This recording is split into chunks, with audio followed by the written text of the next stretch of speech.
सवाल। खुदावंद यीशु मसीह के खुदा का बर्रा होने से क्या मुराद है? इस वीडियो के अंदर मैं बाइबली तालीमात की रोशनी में इस सवाल का जवाब दूंगा और इसके बाद कुछ मददगार तलीमी वसाइल को जानने में आपकी मदद करूंगा। लिहाजा इस वीडियो को आखिर तक देखिए। जब खुदावंद यीशु मसीह को यूहन्ना 1 बाब उसकी 29 और 36 आयात में खुदा का बर्रा कहा गया, तो असल में इन आयात के अंदर उसको गुनाह के लिए कामल और हतमी कुर्बानी के तौर पर पेश किया गया है। मसीह कौन था और उसने क्या किया? इस हकीकत को समझने के लिए हमें पुराने अहदनामे से शुरू करना होगा, जिसमें मसीह के गुनाह की कुर्बानी के बर्रे की हैसियत से दुनिया में आने के मुतालिक बहुत सारी नबूवतें पाई जाती हैं। असल में पुराने अहदनामे में खुदा की तरफ से कायम करदा कुर्बानियों का निज़ाम मसीह यस्सु की आमद के लिए बुनियाद मुहैया करता है, जो कामल कुर्बानी है और जिसे खुदा अपने लोगों के गुनाहों के कफारे के लिए मुहैया करने को था। बर्रों की कुर्बानी यहूदी मजहबी जिंदगी और कुर्बानी के निज़ाम में बहुत अहम किरदार अदा करती थी। जब यूहन्ना बपतिस्मा देने वाले ने यस्सु के बारे में कहा कि ये खुदा का बर्रा है जो दुनिया का गुनाह उठा ले जाता है, तो जिन यहूदियों ने यूहन्ना की ये बात सुनी थी, उनके जहन में फौरन कुछ अहम तरीन कुर्बानियों का ख्याल ज़रूर आया होगा। ईद फसा के करीब होने के बायस मुमकिना तौर पर पहला ख्याल ईद फसा पर कुर्बान किए जाने वाले बर्रे का होगा। ईद फसा यहूदी ईदों में से एक अहम तरीन ईद थी, जो खुदा की तरफ से इसराइलियों की मिस्र से गुलामी से आज़ादी की याद में मनाई जाती थी।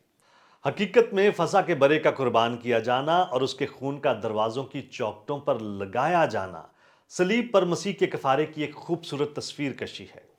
यसु ने हमारे गुनाहों के कफारे के लिए अपनी जान दी और उसके खून ने हमें ढांप लिया, और अब हम रूहानी मौत के फरिश्ता से यानी अब्दी हलाकत से महफूज हैं।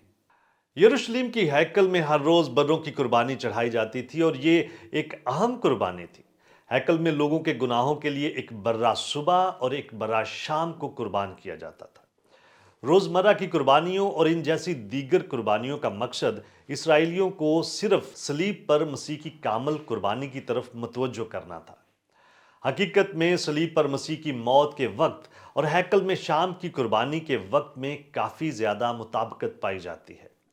उस वक्त के यहूदी पुराने अहदनामे के नबी यर्मिया और यसाया से भी बखूबी वाकिफ होंगे, जिन्होंने एक ऐसे इंसान की पेशनगोई की थी जिससे बर्रा की मानद ज़िबा करने को ले जाते हैं और जिसकी अजियत और कुर्बानी इसराइल के लिए निजात मुहैया करेगी।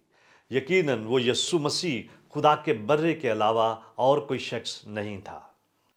हो सकता है कि आज के दौर में कुर्बानी के निज़ाम का तस्वर हमें कुछ अजीब मालूम होता हो। बहरहाल हर जानने, मुआवजे और तलाफ़ी का तस्वर इन बातों को समझने में हमारा मददगार साबित हो सकता है। हम जानते हैं कि गुनाह की मजदूरी मौत है, और ये भी कि हमारा गुनाह हमें खुदा से जुदा करता है। हम ये भी जानते हैं कि बाइबल सिखाती है कि हम सब गुनहगार हैं और खुदा के हजूर में कोई भी रास्तबाज नहीं। अपने गुनाह के बायस हम खुदा से जुदा हो गए और उसके सामने कसूरवार हैं। लिहाजा हम एक ही उम्मीद कर सकते हैं कि खुदा खुद हमें एक ऐसी राह मुहैया करे जिसके ज़रिए से हमारी उससे सुलह हो जाए, और ये राह उसने अपने बेटे यस्सु मसीह को सलीब पर कुर्बान करने के ज़रिया से मुहैया की। मसीह गुनाह का कफारा अदा करने और उन जिंदगियों के गुनाहों की कीमत अदा करने के लिए मुआ जो उस पर ईमान लाती हैं।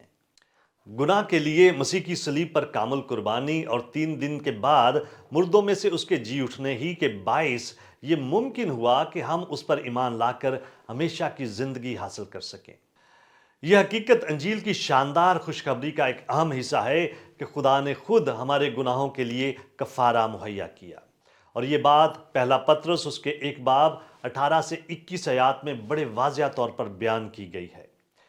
क्योंकि तुम जानते हो कि तुम्हारा निकम्मा चाल चलन जो बाप दादा से चला आता था, उससे तुम्हारी खलासी फानी चीज़ों यानी सोने चांदी के जरिए से नहीं हुई, बल्कि एक बेऐब और बेदाग बर्रे यानी मसीह के बेशकीमत खून से। उसका इल्म तो बनाए आलम से पेशतर से था, मगर ज़हूर अखीर ज़माना में तुम्हारी खातर हुआ कि उसके वसीला से खुदा पर ईमान लाए हो, जिसने उसको मुर्दों में से जिलाया और जलाल बख्शा, ताकि तुम्हारा ईमान और उम्मीद खुदा पर हो। क्या आप और बहुत कुछ जानना चाहते हैं? ہمارے چینل کو سبسکرائب کیجئے تاکہ آپ ہماری دیگر ویڈیوز کو مس نہ کر دیں، اور بہت سارے سوالات کے جوابات کو جاننے کے لیے ہماری ویب سائٹ godquestions.org کو وزٹ کیجئے۔ کہ آپ کے اور بہت سارے سوالات ہیں، بائبل کے پاس آپ کے سبھی سوالات کے جوابات ہیں۔ شکریہ۔